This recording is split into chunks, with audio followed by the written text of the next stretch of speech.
फिर बद्रीनाथ कितने टाइम पहुंचे आप? बद्रीनाथ मेरे को 1.5 महीना लग गया क्योंकि मैं रुकते रुकते गया, ठंड बढ़ने लगी थी। मंडल रुका, अनसुया माता मंदिर गया, तुंगनाथ गया, चंद्रशिला चौपटा करा, फिर उसके बाद मैं बद्री विशाल पहुंचा। तो मेरे को 1.5-2 महीना पूरी जर्नी में लग गया। बट आपको लगता है भाई, जैसे कहते हैं कि हिमालय बहुत ही सैक्रेड हैं, बहुत और sacred हैं। बहुत उत्तराखंड की अलग especially। एनर्जी है। हाँ। तो आपको वो फील हुई? क्योंकि आपने तो भाई पूरा इंडिया देखा है और हर स्पिरिचुअल जगह की एनर्जी आपने फील करी है। हाँ। तो वो कंपैरेटिवली ऐसा लगता है महादेव का ही घर है। हाँ, महादेव का है, और मैं तो बोलता हूँ और भी देवताओं का घर है। जैसे हिमाचल में क्या है कि मैं उत्तराखंड से एक बार हिमाचल भी चला हूँ, ये पता करने के लिए कि मेरे को जाना था जब दोनों ही देवभूमि है तो फ़र्क क्या है ना, वो हिमाचल भी और उत्तराखंड में। तो उत्तराखंड और हिमाचल की वो पहाड़ियाँ देख के भी आप पता कर सकते हो कि हिमाचल में क्या है कि देवता रहते हैं। जैसे अजयपाल देवता है एक हिमाचल में, कांगड़ा डिस्ट्रिक्ट में, ठीक है। कोई और देवता हो गए, कुल्लू के अपने देवता हो गए, मनाली के अपने देवता हो गए। तो ये देवता निकलते हैं, माई का भी कोई स्वरूप निकलेगा। पर उत्तराखंड एक ऐसी जगह है जहाँ पे इंसान भी भगवान बनाए। अत्रि मुनि हो गए, अगस्त मुनि हो गए, जिन्होंने तपस करके भगवान स्वरूप बन गए, ऋषि मुनि।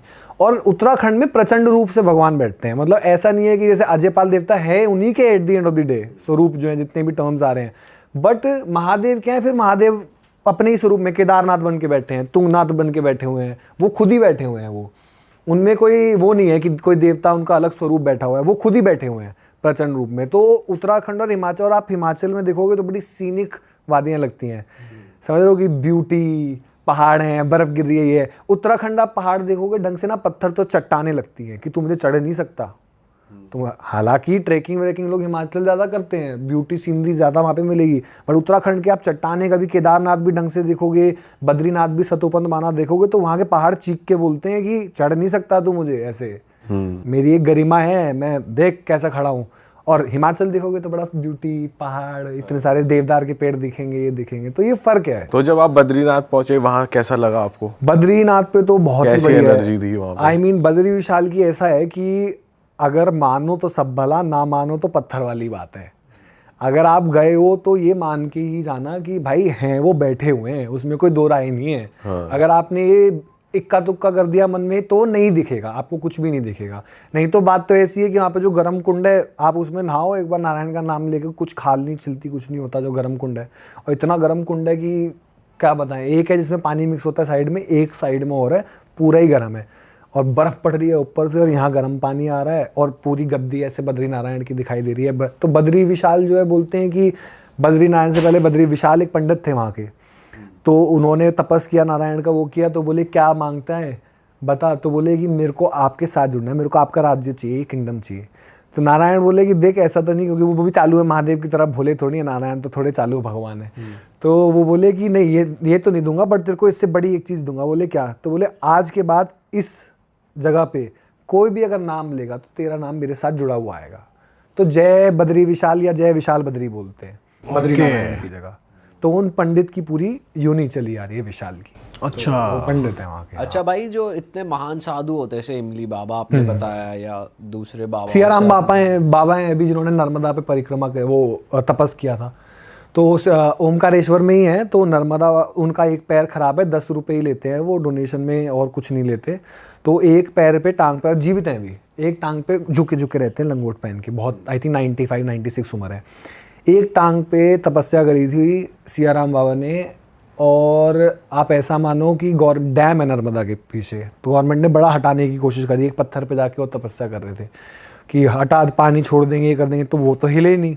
तो गवर्नमेंट ने, बोलते हैं कि पानी छोड़ दिया था डराने के लिए एक उसका ना। अच्छा। तो नर्मदा माता सब जगह से गई, घाट भर गए पूरे, पर उस पत्थर पे पानी नहीं आया। ओह। तो वो बहुत ही माने हुए, मतलब वो जैसे नीम करोली बाबा का हमने नाम सुना है, आज के टाइम पे हम लोग अपने प्रेमानंद बाबा देखते हैं, तो ऐसे ही वो मध्य प्रदेश में आप जाओगे तो वो और ही बड़े साधु हैं। मैं पूछ रहा था उनका लाइफस्टाइल क्या होता है, उनकी दिनचर्या क्या होती है, और आप जब उनसे मिलते हो, क्योंकि हमने ऐसा सुना है कि जो इतने सिद्ध होते हैं वो लोगों से थोड़ा दूर हट के रहते हैं, और हम आम लोग उनका टच भी नहीं बर्दाश्त कर पाएंगे, वो किसी को टच भी नहीं करते। हाँ। तो आप उनकी कुटिया में रहते हो, तो वो कैसे हो पाता है, वो क्या बात करते हैं और कैसे दिन बिताते हैं? मोस्टली तो निरंतर नाम चलता रहेगा, मतलब जैसे भी जिस भी अच्छे साधु के पास में गया हूँ वो निरंतर नाम लेता रहेगा, चाहे वो राम नाम लेगा, नारायण नाम लेगा, महादेव का नाम लेगा, निरंतर चलता रहेगा। मतलब बातें कन्वर्सेशन चलती रहेंगी, या खाना बना रहे हैं तो राम राम राम राम चल रहा है, फिर एकदम से भगत चल पानी उठा दे, राम राम राम राम राम राम। कुछ बातें हो गई, रोटी कितनी खाएगा बाबा, दो नहीं, इतना चल के आता है, 4 रोटी खा, चल राम राम राम, निरंतर चलता रहेगा। उनका बड़ा वो है। और उनकी दिनचर्या बहुत ही, जितनी भी साधु मैंने देखे हैं, सुबह 4 बजे उठना है, योग करना है, स्नान करना है, सबसे योगा पहले करते हैं। वो जो इंग्लिश वाले बाबा मैं आपको बता रहा हूँ, I think he is 80 something, दिखने में वो ऐसे लगते हैं वो 55-60 के हैं। और भोजन उनका वही है, एक टाइम होगा किसी का दिन में, या 2 टाइम भी होगा, सुबह या शाम का होगा, तो पर वो खाना अपने हाथ से ही बनाएंगे। अच्छा। अगर मैं मदद करना चाहूँ तो ज़्यादा इतनी कर सकता हूँ कि सब्जी काट दी, कुछ कर दिया, बट खाना वो उनकी धुनी होती है, उन्हीं की धुनी में अपना वो खाना बनता है, उसी में वो खाना खाएंगे, आपको देंगे ऑफ कोर्स, बट आप बनाने वाला बहुत कम है। कि मतलब असली साधु जो मैंने देखे, पर जैसे आप उनके साथ रह रहे थे तो साधु ये भी होता है कि गुस्सा भी जल्दी आ जाता है उनको, तो कुछ कभी ऐसा हुआ आपने कुछ गलती कर दी और गुस्सा आ हाँ, गया? गुस्सा हुआ था एक बार मेरे साथ, भीमा शंकर में हुआ था। तो मैं रह जिनके साथ रहा था, पुजारी बाबा, वो तो कभी कभी दिमाग में ना, ज्ञान बड़ी बेकार चीज़ है, जब इंसान को लगता है ना वो मेरे को इतना नॉलेज आ गई है, तो आदमी घमंडी होने लगता है कभी कभी। हाँ। तो मेरे को याद है, तो मैं पुजारी बाबा थे उनके पास रहता था, तो एक बाबा मेरे को दर्शन कराने लाए, भीमा शंकर, तो बोले कि यार तेरे को एक और साधु से, संत से दर्शन कराता हूँ, बड़े हैं बाबा, ये है वो है। तो गए तो उनके बड़े सेवक थे, चाय आ रही है, ये हो रहा है, और ऐसे गद्दी स्थान पे बैठे हुए हैं। तो मुझे गद्दी वाले साधु संत में बहुत कम मिला हूँ, समझ रहे हो। मेरे को ऐसा लगता है कि अबे यार किस बात का साधु संत, अगर ये सब कुछ कर रहा है, अगर गद्दी में बैठा हुआ है, 4 लोग का मटेरियलिस्टिक 4 लोग कर रहे हैं, और कुछ भी बोल दे, इधर आ कोई आया, इसे से पुराण पढ़ा, इसे ये करा, तू ये मत कर, तू एक काम कर, तो गरुड़ पुराण पढ़, और तू जाके चाय बना। अच्छा। यहाँ तो ऑर्डर चल रहे हैं। मैंने उनसे पूछा कि मैंने कहा मैंने सुना है कि, मैंने कहा बाबा से ना सवाल पूछ लूँ, ठीक है, मन में आया, तो मैंने कहा भी यार साधु है तो उत्तर तो दे ही देगा।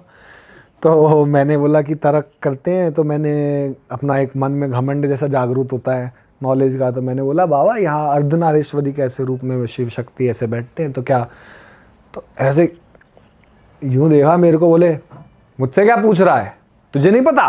कह रहे ज्यादा ज्ञान वाला बनता है, बता शिव और शव में अंतर क्या है, बता। अब मैं ऐसे हो गया, मैंने कहा मेरे को नहीं पता क्या अंतर है बाबा, मेरे को पता है। कहते ज्ञानी मत बन, प्रसाद खा, नाम जप कर और जा। ज्ञानी, यहाँ ज्ञान का काम नहीं है, यहाँ सिर्फ नाम का काम है, चलता बन। तो वो, और मैं समझ गया कि वो उन्होंने मेरे अंदर झांक लिया कि बेटा, कि हाँ, कि ज्ञान का तर्क अगर तू मेरे से करेगा तो समझा दूंगा, मेरे से ज्ञान का तर्क मत करना। पर ये जगह ज्ञान की तर्क करने के लिए नहीं है, भगवान का नाम लेने के लिए है। ज्ञान कभी और दिन प्राप्त करियो। अभी 4 लोग बैठे हैं, सेवा चल रही है, वो चल रही है, चाय पी, भोजन कर, खाना खा और चलता बन।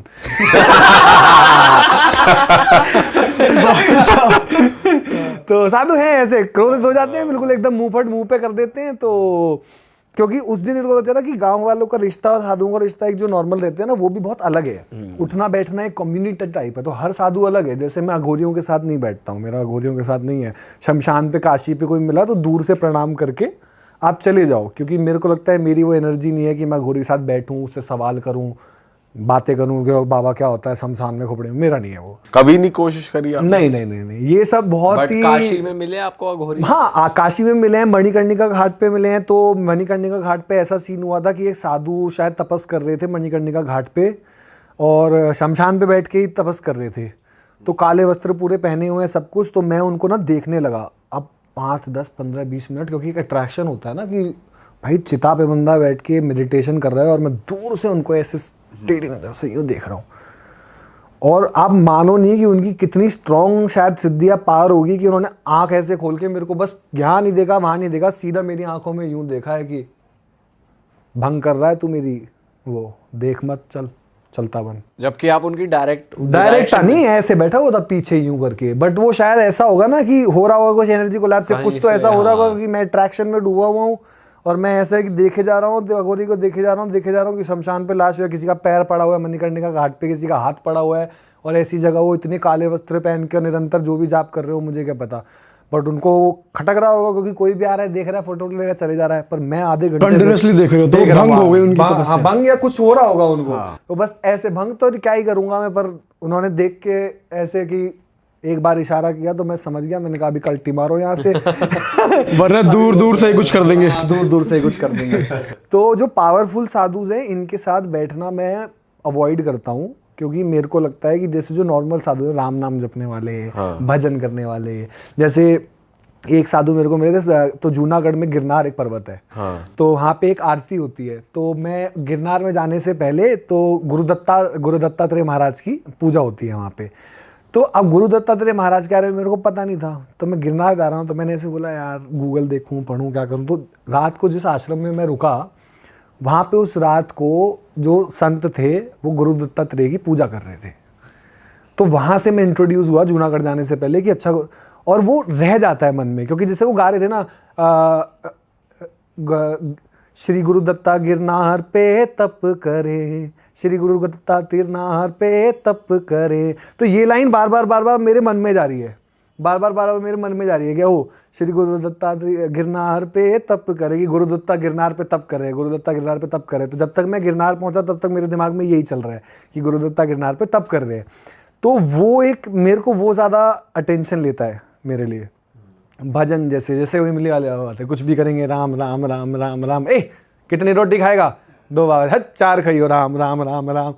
तो वो बहुत ही ज़्यादा अलग है कि वो इतना एक नाम में या किसी चीज़ में डूबे हुए हैं कि वो मेरे को ज़्यादा भाता है। भाई इतनी जगहों पे जाने के बाद, जैसे अभी आपने जर्नी स्टार्ट करी अपनी, आप तीर्थ स्थानों पे गए हो, इतने पावरफुल साधुओं से मिले हो, तो इस जर्नी से पहले जो आपकी लाइफ थी या लाइफ को देखने का जो नज़रिया था और अब जो है वो कितना बदला है? पहले लाइफ में एक्सपेक्टेशंस थी, नीड थी, ऐसा था कि और चाहिए थोड़ा या फिर ये चाहिए। पहले भंग बहुत था, जैसे कि कोई मतलब मान लो कि कल मैं जा रहा हूँ, मेरे को कहीं जाना नहीं चाहिए, ठीक है, मान लो घर वालों के साथ टाइम बिताना है, बट दोस्त कह रहे हैं नहीं नहीं यार चल, है ना। प्रायोरिटी सेट नहीं थी।